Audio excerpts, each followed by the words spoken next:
Give Up Your Day Job, a local musician's guide. By me, Paul Gillings. An educational and sometimes humorous look at what it's like to be part of the local music scene. Well, hello and welcome to another episode of Don't Give Up Your Day Job. And helping me out today, as he's been helping out with the rest of the instrument playing community in Lowestoft for some time, we'll find out now, is the local guitar doctor.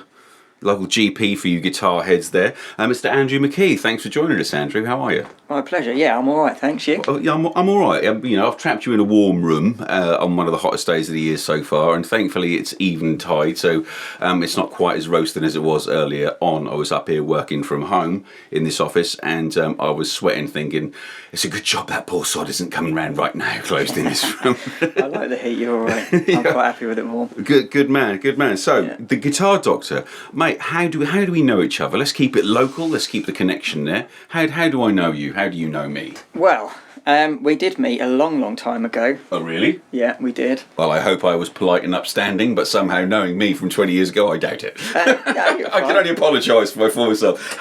When did we meet, mate? You were doing something for Lee's band. Was it Vinyl Wave? Wow, yeah, okay. Were you doing the cover or? Yeah, I did something. I did one of them. I played harmonica on the track as well. Yeah. So I was just going out with Lee, and he wanted to pop in and see you before we went out for a beer. Oh wow! So we met then. Oh, awesome! Awesome! Because the connection between myself and Lee, is the connection to my wife as well, because she ran the Newcote Arts Centre, and Lee was rehearsing there and filming a video. And we're both mentioned on a Vinyl Wave CD. Yeah. Oh, wow. yeah. Weird. So Lee Chapman, thanks again for bringing people together. He's a good old boy. He is. He was in here a few months back talking about his bands and stuff like that. Yeah, I heard that one. Oh, great. Because I did see that. That's how I think I know about you. I think Pete Stopforth. Yeah. Is a fan of yours. Yeah. Maybe uses your services, for which we'll get onto what services you have soon. And I know that Pete likes a good standard of guitar. Yes. So your work must be good. I have yet to try it, I will say. But yeah, so with the guitar doctor, what services do you provide for those who play the guitar in Lowestoft and surrounding area? Well, I repair guitars. If I can fix it, I will. There's not much you can't fix on a guitar, even unless it's in splinters. Well, I guess the skills required it would be a good thing to start, wouldn't it? Yeah, I guess if old Pete Townsend had one, smashed it, set it on fire and stuff like that, there's not a lot you can. Well, new body, new neck. You can rescue them even when they've been on fire. You can rescue them. Really? Yeah. It's only normally only sort of surface damage. So down to what degree? I mean, would you consider yourself a Lutheran? Would you consider would you call yourself that? Would you make a guitar from scratch? I guess is what I'm asking. I have. You have. Okay. I have. Yeah, but I don't do it as a service. Right. Because wood's really expensive, hard to get hold of. Well, it's not hard to get hold of, but it is expensive. It's the good stuff. The good stuff is hard to get hold of, right? The stuff that your people will probably want. Yeah, your tone woods. Okay, so what kind of woods are we talking about then? Rosewood is protected now. You can still get maple and bog oak. It's pretty good. Ash, swamp ash. They're all fairly available, but like mahogany, rosewood, the kind of more exotic woods, rainforest woods, basically, because they don't grow. Right. Once you've chopped them down, they're gone. You can't plant another one. So are you looking for recycle outfits, or are you just scratching around knowing the right bod, if you know what I mean? There's like luthier supply houses, I guess. Okay. The Timberline, exotic hardwoods. Yeah. A few of these sort of online retailers, they're dotted about the country, and they do. They do it, but we just did an article in one of the magazines I work for, Gibson. Yeah. And they all the supporting adverts for them were selling the kind of woods that you were talking about. This was America. Yeah. So I guess importing from there would just put an astronomical amount of money on the build that you're doing and stuff like that, right? It does, yeah. I mean, getting tone wood in this country is expensive. So if you're When you say tone wood, is that a specific type of wood that gives a tone then? Is that what we're talking about? Yeah, they call it tone wood because you make instruments out of it. Right, I'm with you. Okay, you can't just go down to B&Q and pick up a bit of oak and... Why the hell not? No, seriously. Well, I mean, you could. I have no idea. That's what I'm asking you. So it does have to be a certain type of wood that does and will give good tone. Is that correct? Yeah. People are probably listening to this going, of course it does, Gillings, you frickin' moron. Well, but I don't know, and if you don't know, you don't know. I play mouth organ, and mouth organs are relatively easy to fix and maintain of oneself. I mean, there's certain bigger stuff I wouldn't do. So I wouldn't like mill my own comb, which is the centre bit for a harmonica. However, I would order a comb and fit it myself. Yeah. It's like 3 screws. Do you know what I mean? Yeah. I've replaced a reed. There's 20 reeds in the things, sometimes I've replaced a reed, I tune reeds. It's a bit fiddly, but it's anything they can't do. So I guess where you're stepping in is like where the skill is required to be able to do the jobs that the regular guitar guy. I mean, because we can all change our own strings. I've been playing guitar for a little while now and taking it seriously for the last 6 months, and I can change my own strings. Yeah. I had a little go at changing the the intonation. Yeah. So where adjusting a bit at the bottom where the frets are. I guess that's to make the length of them tell me it technically. But so what? So if I was to say to you, all right, I've got this guitar here, for example, that Squier Strat there, that's a year and a half old. I've never had a setup in inverted commas, and I came to you, which I'm probably going to, and say, set this up for me. What would you do? What do you do from scratch? Well, right. I need to know firstly what you're playing, how you play it. Badly, and how hard quite you a lot. hit it. Oh, I see. Oh, really? Yeah. Well, it all makes a difference, you see, because okay. How much buzz you can put up with, because everyone's different on that.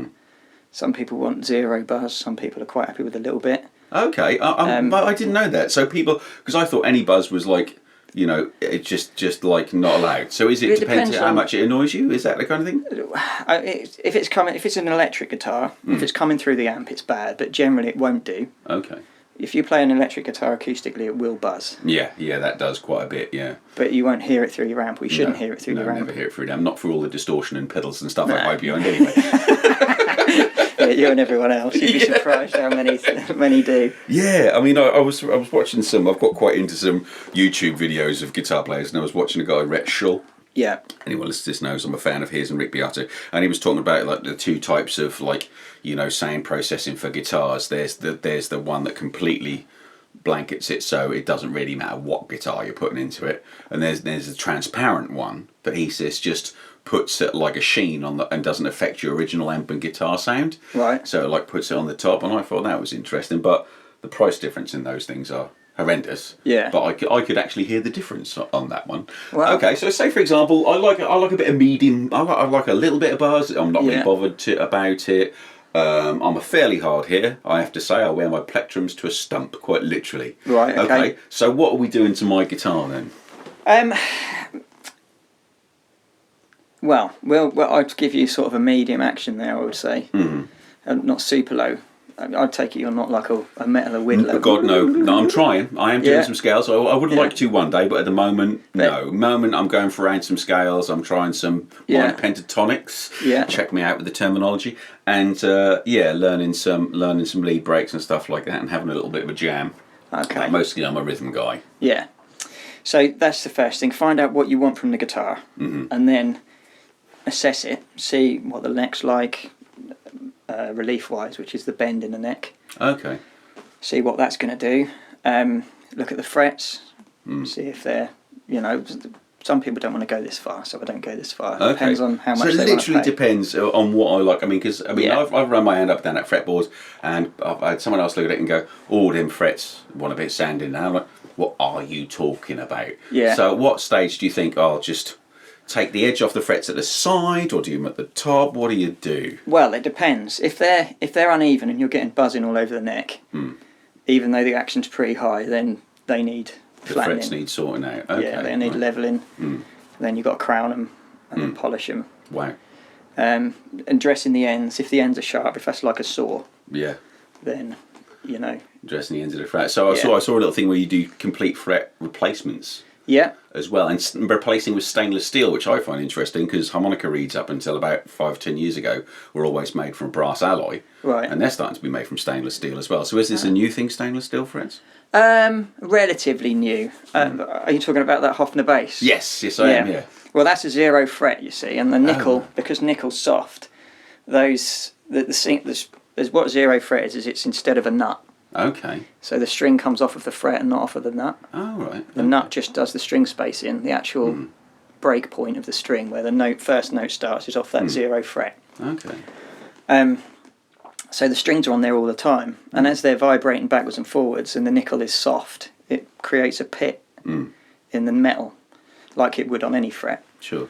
But on a 0 fret, it's a problem because as soon as it comes too low, it then starts buzzing all the way up the neck, and you don't want that on a Hofner bass. So really. so you go through that quite lengthy. So you had to replace all 24 No, that's just the first one. Just the first just one. the 0 I fret, see. yeah, Okay. to bring that back up again. So it's like replacing the nut when the nut wears out. Okay, so with that lovely, going back to my example of my Squier Strat, the nut on those things, so I should imagine that's a probably cheap, horrible piece of plastic, probably a melted down crisp packet that they had floating around the Squier factory in China that they've then fashioned into a nut. That's so right. Would in a regular setup, would you replace that as well? Only if you wanted it replaced. I would definitely adjust it because it's probably as high as a house. Right. Yeah. So would that help the action? But then that would bring it down to the proper level. It's supposed to be, depending on taste. I cut those so that the E string is about 0.08 above the first fret. Okay. And the high E, the thin string, is 0.04. And you know that off the top of your head. Wow, Yeah. you've done a few then, haven't you? Yeah, I've done a few. Yeah. So do you do like I'm thinking replace the machine heads or tighten them up, and Yeah, I would go through all of those. go through all of those. Yeah, and just see if tighten they're everything all up, right, make yeah? sure it's all right. But I wouldn't replace them because if you wanted them replaced, I would obviously. Because then that's an extra bunch of money on top, Yeah. isn't it? I see. So Yeah. these are all services that you could do, but for a standard setup, probably just tighten them up and stuff like that. Yeah. Yeah, I mean it depends if it absolutely needs something doing. I will say to someone, this needs doing. It's not going to improve unless we do this. But generally, I'll go off what people want. Some people just literally want the action taken down and the intonation done, and I can do that. I mean, I had that acoustic over there. So I took it. So I'm sorry to say I didn't know about you back then, but I took it to Mr. Lister. Yeah. Who I just said I just want it set up. He said, "Do you want a new set of strings?" And I said, "Yes, I think so." Yeah. Because I didn't know, and I didn't think it was needed a setup. I bought it like a year and a half previous and been playing it and strumming it, and blundering around it and stuff like that. I thought it was okay. I gave it to him, and it was like a completely new instrument. Yeah. I had no idea it could play the difference. So it might be the same with my Squier Strat there. I've been playing it and thinking, well, this action is fine. This thing is fine. He's picking the guitar up now. He can't help himself. It's probably an absolute piece of junk, but it's what I could afford. But it's pretty high. Is it? Yeah. Okay. I would take a millimetre off that action straight away. Yeah. 100%. And we're men, and that's a lot. We can't afford to lose millimetres. No.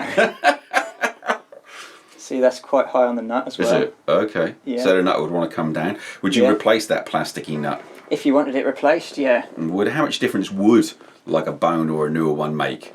Would it be tonally different? What would be the advantage of having a new nut, I guess is what I'm asking. It's just because it's a harder material, the string will vibrate for longer. Ah, more sustain. More sustain. I like that as well. It would be slightly brighter as well, a brighter sound. Okay. So would you adjust the intonation there at the saddle at the bridge there? Yeah, if it was out. I think it is on. I think it's on the B or the G. One of those. It's a little bit iffy. I have had a go. Yeah, technically. So I've probably fucked it right up. I'm sure it's not that bad. But the thing is, intonation is a bit of a dark science because you get the whole you adjust it at the 12th fret and the harmonics and all that, the standard kind of thing. But you don't have to. Okay. It depends where you play. If you play open cowboy chords, right, yeah, then adjusting it at the 12th fret is a perfect thing to do. Okay, right. Because it will put all of this. Well, I just noticed that some of those open chords were some of my bars as well. There was something that one of the notes was, no matter how I tuned it and perfectly to the tuner, as soon as I put my fingers on the fret, it was out, and I could hear that, and it was annoying me. So I had a go. And now that annoyance has gone away. Although I don't, so it's not annoys me. So perhaps I did it, but I didn't know if I did it perfectly. Well, I also replaced the little pickup in there as well, and at the neck. This one, which was literally 2 solder points. Yeah, they're not difficult to do. No. So what's the assessment on my little Squier there then, Doctor? Well, I would say the action's quite high. very high actually. But I mean, if you're happy with it, then that's fine. Well, it's personal preference. It's the same as the acoustic guitar. I didn't realise how much that actually needed changing until I got that back and was like, this is amazing. So I don't like having a whammy bar, so I've taken that off as well. Would you, what they call that, hardtail that? Block that down? Yeah, so I put a wedge in the back. Yeah. Behind there, so that was blocked off and it couldn't move if you don't want that. No, that sounds good. I can't be doing with a whammy bar thing. It just, as soon as I touched it, it makes the whole guitar go out of tune, and I'm not a fan of that sound anyway. There are people that do it really well. Yeah. But I'm not a fan. No. And I'm still sort of, I've still got it in one pickup position and playing rhythm. So yeah. So it's new days for me. So do you find that people do that they come back to you and say, my guitar playing has come on, so I want more from my guitar now, so will you change it to this? Does that ever happen? Yeah, sometimes. Sometimes. A lot of the time people will come to me, give me a guitar, say I want this, or just work your magic or whatever they say, and then I give it to them, and then I find that I'm getting all their other guitars come back as well, because none of them play like the one that they've bought me. Great, because we were talking about this when we got here, because the whole podcast is called Don't Give Up Your Day Job. Yeah. But it looks like you might actually be doing that too, or doing more of that. Have I got that correct? Yes, yeah, I think I'm going to have to. Wow. That would be terrible, wouldn't it? Well, it to play with guitars all day. Oh my God, how will you suffer it? And you were looking for a workshop not so long ago as well. Yeah, I'm still looking for a workshop. Still looking for a workshop. If anyone has a workshop that they would like guitars created within the Lowestoft and surrounding area, please get in touch. Absolutely. So where did you learn all this, mate, is what I want to know. Where did you go to, like, guitar Lutheran school? No. YouTube it, It was before the days of YouTube. Well, you and I look, I don't mean to be rude, but we both look of the same sort of age. Yeah, I don't think we're far off. Thankfully, there was no YouTube when we started, so we didn't have to wade through all the crap. Yeah, there's a lot on there. Yeah, I think it struck me with learning the guitar is, like, there's so much. Yeah. There is so much, and to find someone that actually knows what they're talking about and be credible, well, what happens is, if I find a guy like that, and I talk to my guitarist friends, and they confirm that that's it, I keep going back. Yeah. So it is good. We do love the technology, but you come from an era before that. Yes. Yeah. Well, that was. I was 13 or 14, I think, and I was having guitar lessons with Steve Minot. Yeah. His name's come up before, local legend. Yeah, he is. He's a phenomenal player. What made you think of the guitar in the first place? What made you go, oh, I need some of that? Nirvana, was it really? Yes, we are the same age. Fantastic. Yes, it was Nirvana. Yeah, which is basically a non-guitar hero. Yeah. Isn't he? The solos were pretty basic, let's face it. Yeah, everything but there's was basic. Energy and anger and, yes, mate. Everything that appeals to a 13-year-old Good boy. stuff. And a Jag Stang as well, the coolest guitar, left-handed too. Yeah. Yeah. He only played that once. Did he? Yeah. But he had that, didn't he have that as a custom shop as sort of his spec? Yeah. He had Stang? He had a few Mustangs they made for him. And then they sent him the prototype for the Jag Stang, and then it wasn't long after that he died. Did what he did, Blimey. Yeah, right. So saw Nirvana, thought I want to play guitar. Yeah. What was your first guitar? It was an acoustic. I don't even know what it was. It was like a very basic kind of 50 said to the parents, get me a guitar, so they just went to a shop and say, can I have an guitar, please? Yeah, well, I begged my mum for ages because she had no money. We didn't have any money. Yeah. And I begged her for ages and ages, and she sort of caved in the end because I wouldn't let it go. She thought I was just going to give it up. But do you know what? If any of my kids, and I know you've got kids too, came to you and was so passionate about something, these days, I would just give it to them. Yeah, me too. And probably I've spoiled mine rotten. But, but they don't use it, do they? No. Mine have got umpteen things that I really want this. And you think, all right then, I didn't have that opportunity. I was like, off you go. Absolutely, yeah, because my parents didn't have any money either and couldn't get me these things. So it's like, I can do that for my kids. Here you go. Bored now. Yeah. That's it. So they waited, so maybe that's a trick we need to adopt then. Wait until they're absolutely begging for it. Yeah, going, please, Dad, please get me the guitar. Oh, go on then.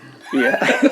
So this is where you broke your parents down to then, yeah? Yeah. Good. So we went to Crocodile Rock. Oh, blimey, I remember Lee from Crocodile Rock. That's right, yeah. Great. And that was when it was up the high street before it was down down Bevan Street. Yeah, that was right up on the triangle, wasn't it? Yes, it was. Yeah, First. amazing. So giving Allens a run for their money. Yeah. And Morlings. Yeah. How dare they? We had an Allens in the town for a short while, didn't we? It was a Yarmouth shop. Yeah, Morlings was the mainstay, wasn't it? Yeah. Yeah. Okay, so Crocodile Rock was your first guitar. That was. That was an acoustic. I want to say it was a Prelude or something. I don't know. It was one of these names. You see these cheap old. They're Chinese now, but I don't know what they were. Well, I guess at least they got it from a music shop. Yeah. And from guys, and we know those guys that probably knew what they were talking about. So even their budget range was probably going to be okay. It was a decent guitar, It was going to be in tune. It was going to be okay, right? Yeah, it was a good guitar. Well, it wasn't a good guitar, but it did all right for you, didn't it? It was a guitar that did the job. It wasn't like an Argos job. No, or a Woolworths. So Pete stopped I'm telling him about his Woolworths guitar kit, where you could get your head in between the action. He said it was so. That made me laugh because he said that to me in my workshop when he bought his guitar around. He said, "I've got one you can get your head through the action on." Brought that round for a challenge for you, shouldn't he? I never saw it. But no, I want to see it now. It's legendary. Pete, bring your guitar round. Yeah, it made me chuckle when I heard that. I thought, I've heard about that one. So you got this guitar, got some lessons. I didn't get lessons on that guitar. No? I was fiddling about on my own for a year with that, and we had a neighbour as well who could play a bit, so I went around and see him. Great.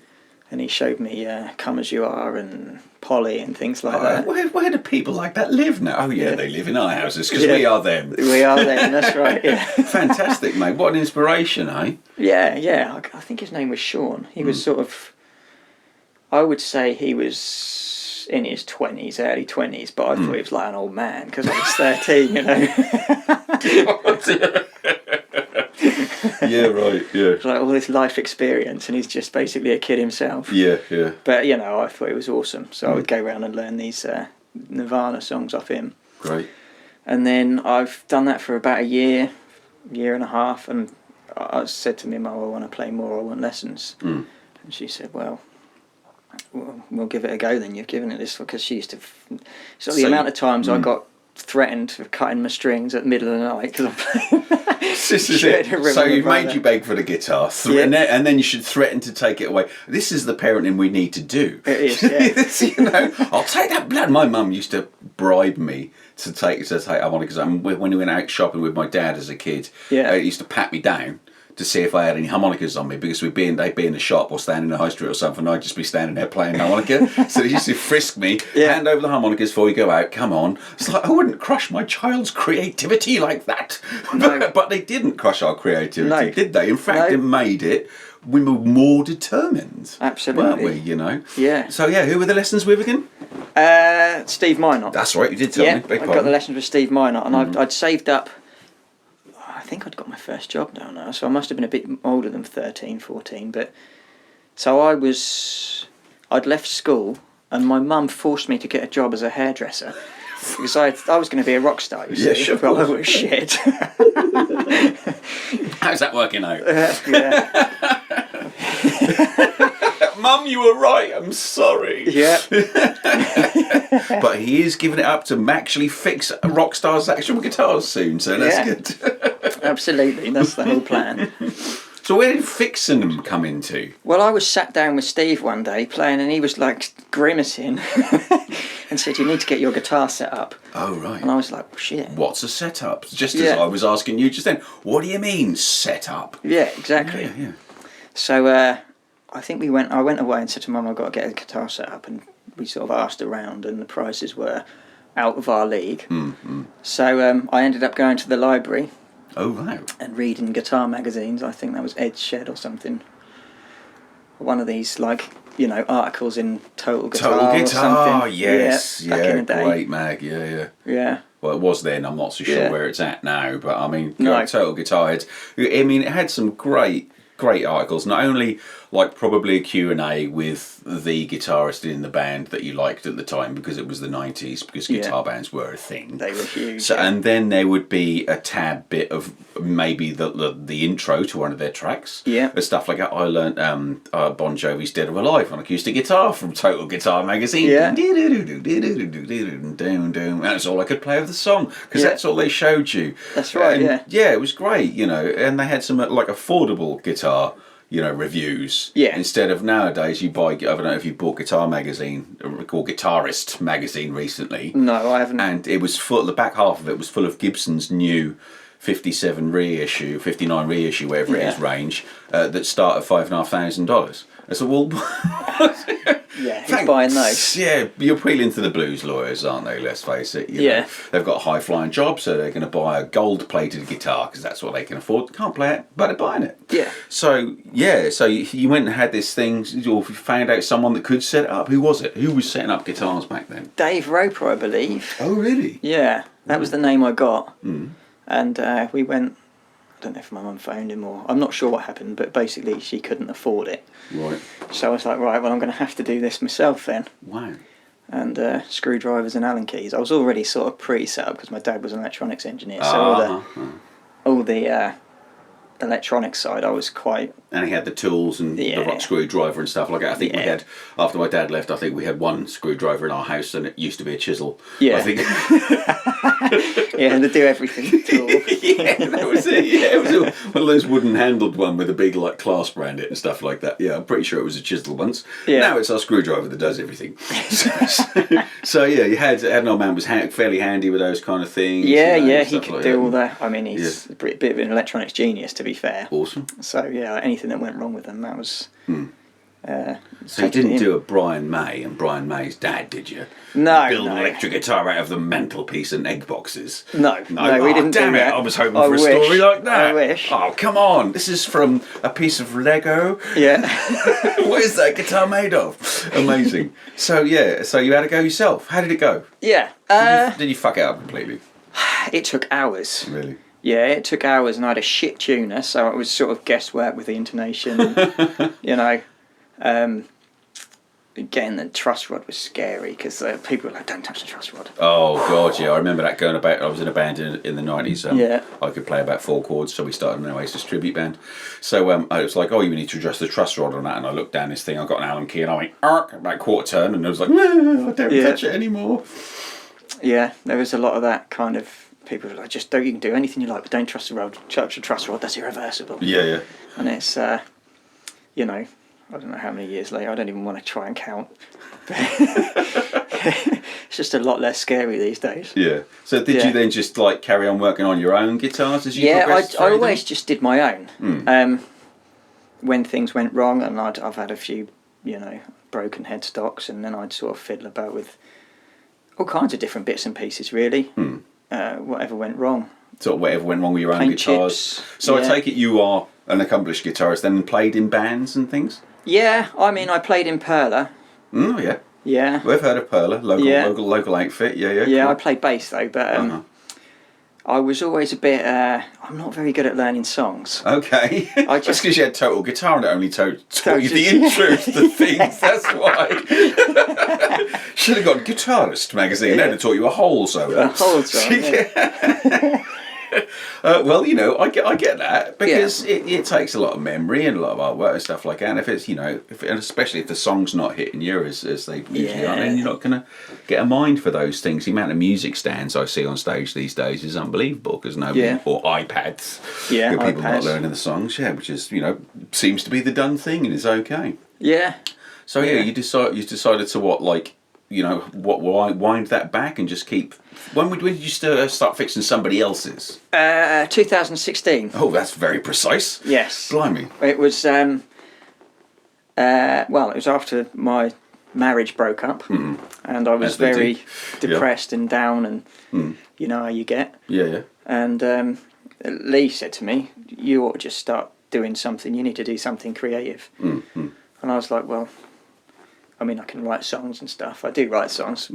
You remember your own songs then? Oh yeah, I enjoy that side, the creative side of music. Yeah, great. Playing guitars and basses.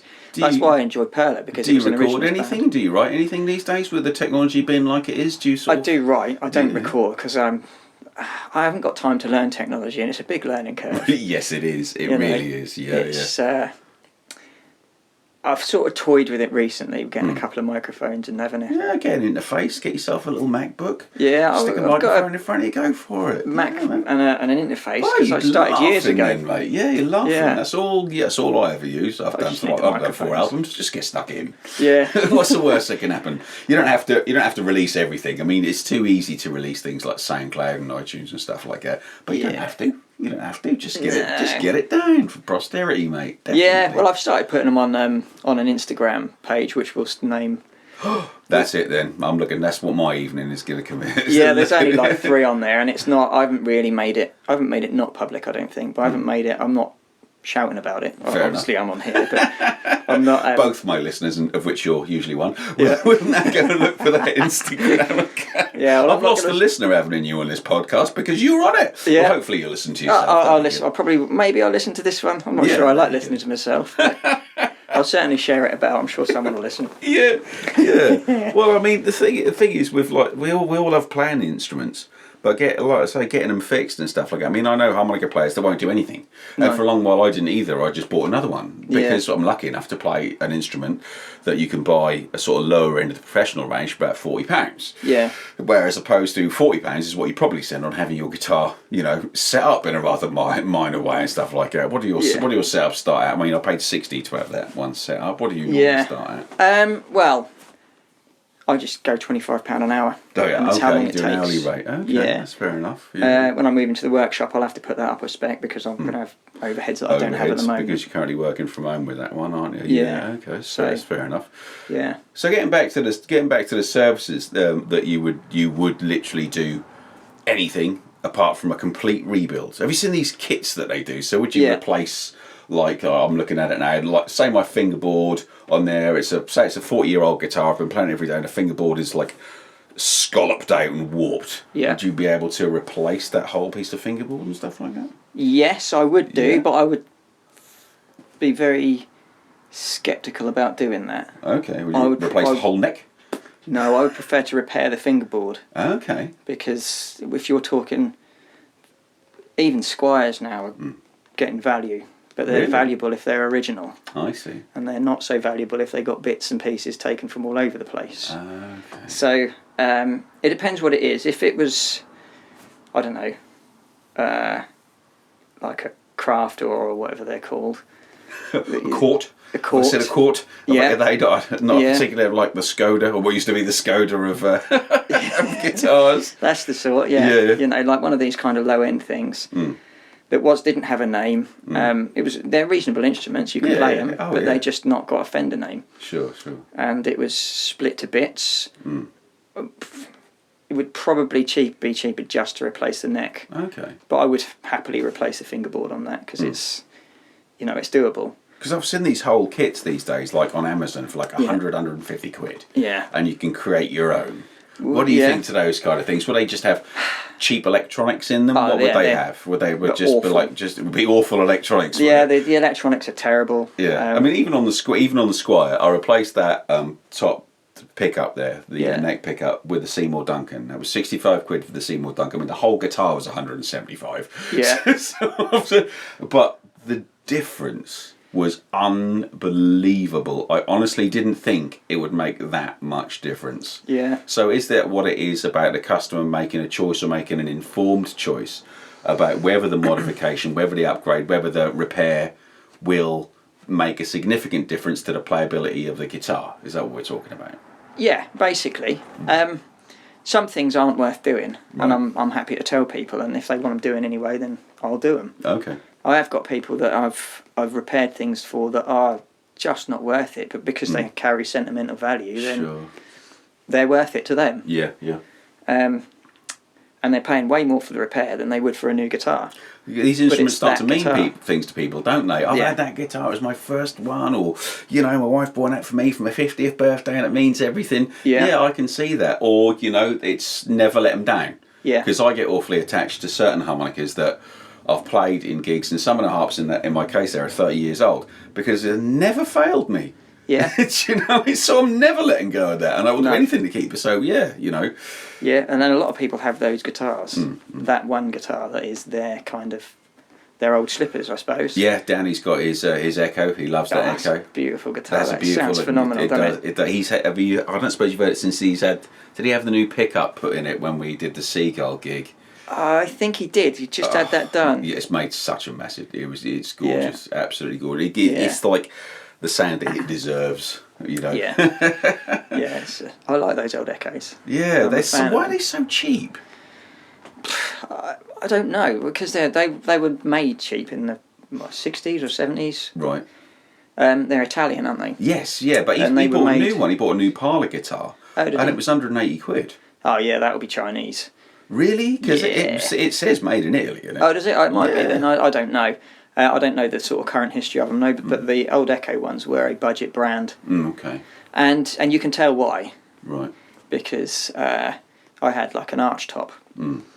There was a bolt-on neck, and the top wasn't properly secured to the block. Oh, really? Neck block. Yeah, okay. and the inlay buttons, the inlays were off centre. Oh dear. Yeah, it's all a bit all over the place. Right. So there's no real care gone into making them. It's literally on a sort of production line. Yeah. Yeah. Okay. But they sound good. Even though they're plywood basically. Yeah. They sound all right. What do you think too? Because obviously we did this article for Gibson in the magazine, and they're still hand making their guitars, and they refuse to sort of go down the same route where Fender have now got their like Player series, their Pro series. They've got signature models by any guitarist literally that's sold more than 1 million albums that will put a signature on a headstock, and seem to be like catering for beginners, catering for your sort everyone. Of gigging musicians, your pros, everybody. Whereas Gibson goes, it seems to me anyway, and I might be completely wrong. Shoot me down in flames. You're the expert. Going, no, we make pro guitars. That's what we do. Yeah. And if you want to get in on a ground floor, then it's a grand. I'm sorry. What do you think to that?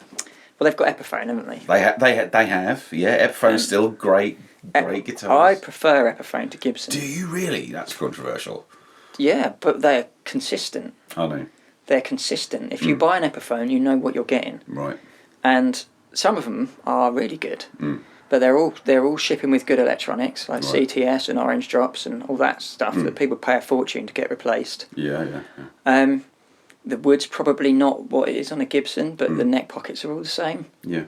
There's no, because they're made by machines, everyone is the same. Right, yeah. But where you've got your Gibsons, they're a little bit hit and miss. Oh, really? If you get a good one, it's phenomenal, but if you get a bad one, it's bad. Right. So do you think relying on the human aspect of it gives it that, maybe? Because everyone has a bad...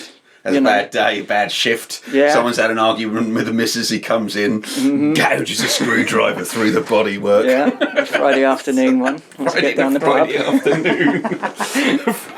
afternoon guitar. Yeah. Yeah. Oh, blimey. Yeah, they ought to put that on for cheaper. This was made by... It's made by Derek at 3:59 on Friday afternoon. Yeah, just had a row. I think someone cut Lindsay up on the way to work, so she's made this guitar on a Friday afternoon. And does anyone want to buy it for, I don't know, half the price? So, they should totally do that. They should, yeah. No, they won't. Okay, well that's it. And how do you feel about Fenders? I mean, do you think that's just a marketing thing? I mean, have you had, like, for example, a Squier? Well, I don't know what the next one up is, but Player series and what's the big one? And the sort of the American Strat. What is the huge difference between those three? Because obviously the price tag. Yeah. Because you're going from like 170, 180 quid to £800 to like £2,000. Yeah. Right. So what are we buying? Right. So your Squier, that's got plastic paint, which is easy, dries quickly. Yeah. It's covering up wood that isn't necessarily that great. There's probably 2 or 3 pieces of wood under there. And it could well have knots and stuff in it. Right. The electronics are Chinese. Yeah. It's made in China. As I know, it's fairly lackluster. Yeah. Yeah. It's made in China. See, now, why does made in China necessarily mean that it's going to be substandard. Because don't they have good workmanship out there? Well, I know the they craftsmanship is fine, but they're paying a 10-year-old 50 pence a year to make it. So that's a permanent Friday afternoon for them then. Yeah, yeah. Okay. But or run the machine. It's most likely made on machines. Okay. Well, I don't know what their factories are like out there, but it will be a production line guitar. Whereas your Fender custom shop, you've got like a, I don't know, 55, 60-year-old luthier who's been doing it since he was a teenager. And his rates are going to be a lot more than 50p a week. Sure. So you're paying for that. And then you've got obviously the nice single piece of... You've got a nice piece decent of wood that hasn't got any knots or ply or anything like that, or glued together from 3 bits or whatever. Okay, that's it. Right. And then a high quality paint on top of that, because I can't wait for that to wear. That won't wear. Really? No, that won't wear. No, I want it to wear off. You have to get a blowtorch and get that off. Really? Yeah, or you could do it with a heat gun, but that blisters. Oh, I just was hoping easy to get off, but it won't. I've seen these affectations where they do like, it's a solid over a sunburst. Yeah. And like it's a custom, so it's kind of like, Frank. Well, I want that to wear. No, that won't wear. That's hard as rock, that stuff. Blimey. Yeah, that's polyurethane probably, or something along an acrylic. Well, that's bummed me out. Yeah, sorry about that. Will my fingerboard and back of the neck wear if I keep playing it? It'll get shiny, but it won't. It won't wear off. No, it's the same my stuff. mate's PRS there. Yeah. Is 15, 20 years old, and that's got some great wear on the back of the neck. That has. Yeah. The varnish just come right off on that. It's real good. I don't know what they use PRS, to be honest, but your high-end Fenders use cellulose. Yeah. And that falls off. Oh, really? Yeah, but it's very thin. It takes months to dry. You're looking at... I mean, you can spray the guitar fairly quickly, but to get it to a shippable state where it's not going to fall off and get prints in it's got to cure properly, it has to cure. Yeah, it's about 45 days you're looking at for that. Blimey. So once they've made a guitar, it's sitting around for 45 days before it can go anywhere. So that's got to go into the price because it's taking up warehouse space for starters, isn't it? Yeah, exactly. Wow. Okay. The metal work is all a better quality. You've got a big block on a Fender. The trem block is very large, and it's apparently, although it wouldn't surprise me now, people are starting to wear the Chinese stuff if they're putting cheaper bits in them because people are used to it. Right. Okay. And they're not seeing the difference now, so it wouldn't surprise me it's... if Fender started sneaking crap metal onto the American ones as well. So no one's complaining about this. Yeah. So we'll carry on and see if we can downgrade it a little bit. Yeah, we'll just move it up the line a bit. They were doing that with they did it in China apparently, like with harmonica reeds, whereby the alloy for them, obviously they're not stainless steel reeds; these are still a brass alloy ones, and the amount of I can't remember what the alloy's made of, but it's one that hardens it or gives it its flexibility. Right. And if they're running low on that, or if there's a sheet come out that hasn't got so much in it, they'll just make reeds out of it anyway. Right. so yeah, if it's made towards the end of that roll of roll of material, and then the reeds are just going to snap like bamboo canes. It's just going to be crap. So okay, so that's what we're paying for. So. As far as actually playing it in our hands, right? What standard, or what would you notice those things? I guess is the big question. That's a hard one in this country, right? Because yes, if that was straight out of the factory, if you had that straight out of the factory and an American custom shop straight out of the factory, there would be a world of difference because the setup that won't have a setup. Right. That'll be a very, very minor kind of tweak. Just to get it. It's literally the strings are on straight. Yeah, basically, yeah. Whereas the American one should be set up ready to go out of the factory. That's what they claim. Right. But you chuck it on a shipping container, stick it in the Pacific Ocean and the North Sea, and it goes through all that differences in temperature and humidity and all that. By the time it comes over here, that'll have moved a dozen times anyway. So banana. Yeah. See, that's interesting that you say about the about the wood and moving, because you are dealing with materials that do move under, and I have noticed with playing a guitar, and this again might not seem like a revelation to all the other people listening to this who are guitarists, and throughout this probably screaming at me that I don't know anything about guitars, but I don't. No. Which is why I'm having you round to ask you all these questions. But I do notice that they don't have to go out fucking tune a lot, don't they? And that's annoying. But mostly you probably don't think it's anything, but compared to a harmonica, which goes out of tune once in a blue moon, but never, if it goes out of tune during a gig, you just pitch it and use your spare. So, but what I did, they were talking about on one of these Rick Beato YouTube videos is the wood in the body, and how that affects the tone, and the tuning, and affects everything, and how an older guitar will play better because the wood has settled or dried out or aged. Yeah. So cool. You acknowledge that, but what they were saying is people like PRS have started like pre-aging the wood, like with compression and stuff. Have you heard of this?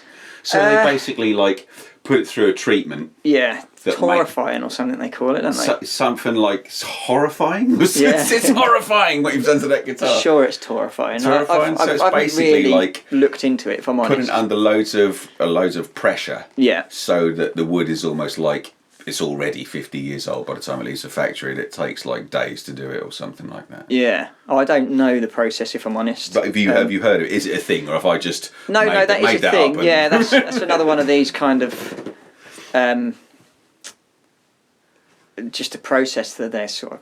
I don't know, maybe it's marketing, maybe it's real. I was going to say, have you noticed the difference? Because obviously you've had a few guitars, 3 rounds. Have you noticed the difference between an older Strat and a newer Strat of the same? Say you had 2 American Strats. Yeah. One was brand new, one was 50 years old.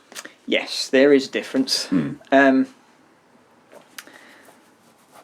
Generally, the older ones are just nicer to play because they're played. Okay.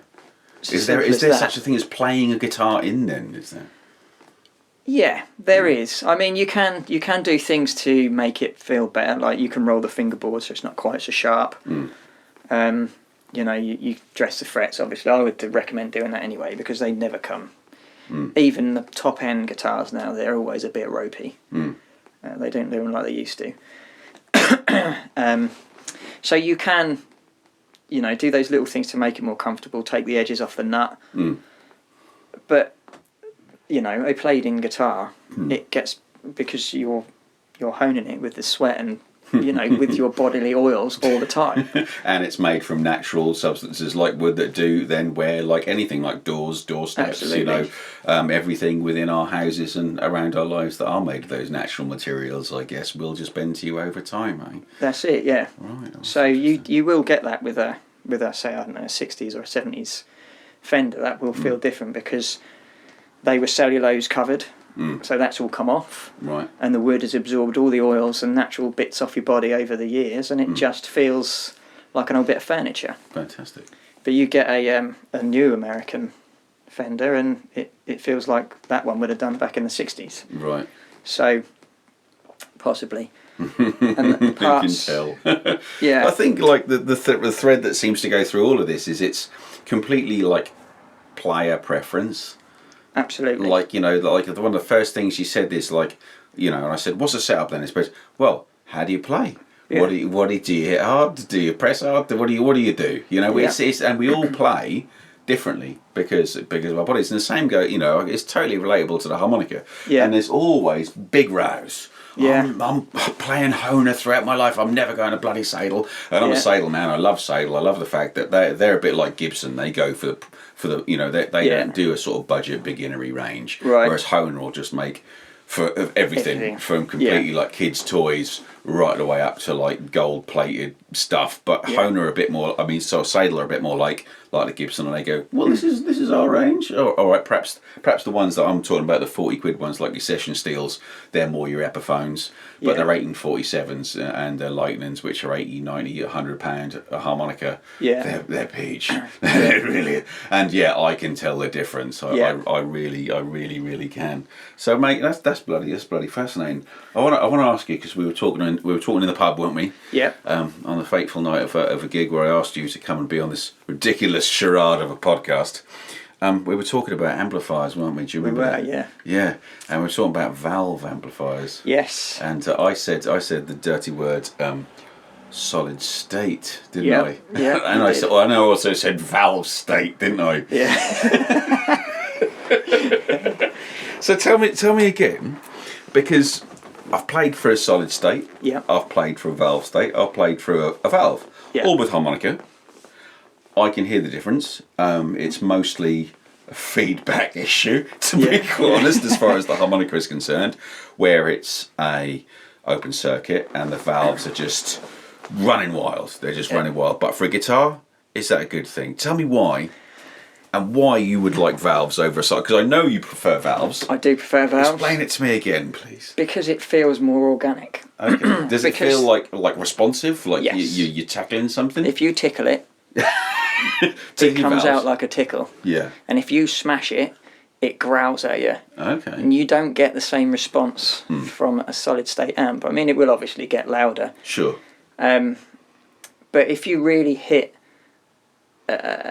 it's much more jagged. There's like a breakup point, I think, with valves, whereby you start to push the incoming signal, and it starts to break up. Whereas a solid state one won't, because it's a processed sound, and no matter how hard we hit it, that's how it's coming out.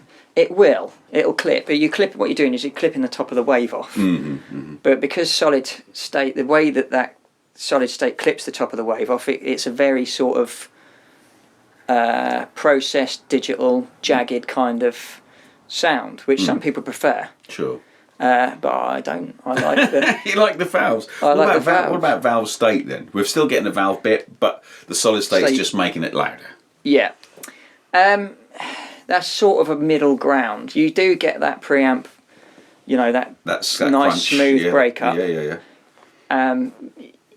You don't get...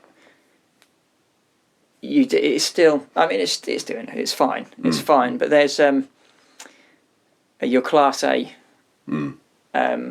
valve, because of the way it is, it lets more harmonics through, basically. Right. You get a full range of harmonics with a Class A valve amp, and I like that. What's your what amp are you favouring? What do you like? Well, I like little 5-watt champions. The old tweeds, What do you reckon to my little Black Star? That's a fully valve. Yeah. I've had that 15 years. I bought it at Black Star. We're a fairly new company then. Yeah, I remember them coming out. Hand-wound speaker in that as well. It's quite tasty. It's nice. But it wasn't big enough for... It was great for harp. And it was cutting through real nice. But for guitar, it wasn't... I needed a bit more than 5, especially with the guys I was playing with. So I've got my 60-watt valve state. Right.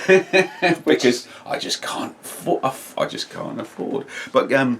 Get back to guitars. I now know what amp you favour, but what guitar do you like? If you could have any guitar, being the Lutheran that you are, being the guy that works on these things, if you get anyone, just to at the end of a long hard slog in the workshop, being surrounded by other people's guitars, if you could just take one off the wall and go, this is mine, and have a little tinkle, what would it be? That'd be a Bob Benedetto Sefignato. Oh, what even is that? That is you didn't even think about it. It was straight off the top of your head. No, he's a New York-based luthier, and he makes jazz guitars, and they are phenomenal. So say it again. What is it?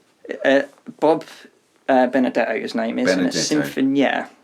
Is the model that I like. Okay, right, yeah. Just in case anyone wants to buy Andrew one of these things. Yeah. But a jazz guitar, huh? Nice. Beautiful. Yeah. I've never played one. You've never played? No, they're... I start about. So we're saying, I have a Ferrari. I never driven one. I driven one, stall the bastard thing. Yeah, look them up. They are. Yeah. They're he calls it his golden age, so he would have. So are these custom shops then to make these to they're one-offs. Are they? Well, right. I say they're one-offs. I mean, he's got a fair few designs that he does, and he will make them. But everyone is a handmade guitar, right. And he's a master. Speaking of handmade guitars, and I don't want to say rival because we're all in a community around here, but Andrew Guyton. A local guy. Yeah. Probably everyone says this to you, but I heard that he will take hand measurements and stuff. Is that something you're into? I don't make guitars for people. For sure. So I don't need to do that. I mean, I need to meet him actually, because apparently he's a really nice fella. Yeah, he is super nice. I've met him a couple of times. I don't know him. I know of him. I've met him a few times. Yeah. Oh yeah, super nice, super knowledgeable guy. My old guitarist has his number 9 one that he made, but he does Red Special for Brian May, doesn't he, and stuff like that, which is incredible. I need to get in touch with I don't know, everyone's called Andrew, who fixes guitars and does wonderful things for them. Yeah. Any plans to make your own? Is that something you would consider? If someone came to you, mate, here's a chunk of cash. Oh, I would do, yeah. Yeah. I would do. I'd happily do it if it was if it was worth my time. Sure. But I'm not. Not thinking about it as a labour of love for yourself or something. I might do one as I don't get time for a labour of love for myself. That's great. I'm glad that you're busy, mate, and I'm glad that you're fixing guitars, and I'm so glad that it's going to be a full-time living for you. You know. Yeah, I mean it's great. It's definitely looking that way. So it's nice to be busy. It is lovely to be busy. At one point, I think you really should consider it. Yeah. Well, I will do. I'll have to. If I have to get a workshop that's separate from my house, then it will have to pay for itself. So it will have to be a full-time business. There's no two ways about it. Fantastic. So yeah, that is good. That is good. But I can't see me making things. I mean, I don't mind. Like I do cigar boxes and stuff for people because it's a week's work and it's not a massive layout on materials. They seem to be all the thing at the moment. Everyone I know's got a cigar box. Are they sort of like, are they fairly sort of easy to put together and stuff like that? Yeah, I mean you can. It depends what level and how good you want it. How posh. It's like a diddley bow, 1-2 strings and it doesn't touch the frets kind of thing. Yeah, you can do that. You can bolt a box to a bit of wood. Yeah. A nail at one end and a tuner at the other, and you've got a... I mean, a friend of mine, Tom Malachowski, he uses as Norfolk cigar boxes as a guy who does it, and he's got a couple like fretted up and all stuff, and uses as proper guitars and stuff like that. I mean, they don't seem like proper guitars to me though, are they? And you're saying they take it's a week's work and it's not too bad and this that and the other, but are they all right? What are they like? I need to try one. Well, yeah, I mean they're fine. Yeah. They're not a guitar. Okay. They're good for blues and things like that. Yeah. You can get... slide and stuff. Yeah, and a bit of folk on them. But they've only got 3 strings, so you're very limited with what you can do with it. Harmonically, I guess. Harmonically, yes. Yeah. It's easy for you to say. Yeah. I was trying to think of the right word. No, it's a bugger. It's time of night. Quickly, the tape's rolling. So I'm setting up the workshop, and that's next. I mean, I saw you got a YouTube channel. Is there anything that you plan to do more of and stuff like that? Well, I haven't this year. I do need to get back to that because it was a lot of people like it. Well, I saw it. It's knowledgeable stuff, mate. And you didn't there's nothing in it that overreaching. I think a lot of guys that I have seen on these things, they sort of start talking about stuff and they clearly have gone down an avenue of knowledge that they don't know. Yeah. So it's like, you've got yourself, now you've got to talk yourself into a corner there, mate. Yeah. And they just kind of stop. Yeah. Whereas you're like, well, this is putting this on and that's how it goes and that's what I did. Yeah. It's not overreached, it's digestible and it's like you obviously know what you're talking about. So more of that, please. Yeah. So if you like, I can put a link to your YouTube channel for people to check out, or your website, or whichever you like. I'll stick that. Well, the website, all of it, put links up as much as you like. Great stuff. That'd be fantastic. But mate, thanks. Yeah, I mean, thanks for coming over. It's all right, my pleasure. I'm much about on a date as I normally do, but thanks for coming over, man. That was good. And keep doing what you're doing. We absolutely love people fixing our stuff for us because we don't know how to fucking do it. Well, bring it along. It's the more the merrier. All right, Andrew, Guitar Doctor. Thank you so much for your time. My absolute pleasure. And we'll speak to you again soon. I hope. Take it easy. Yeah, I reckon.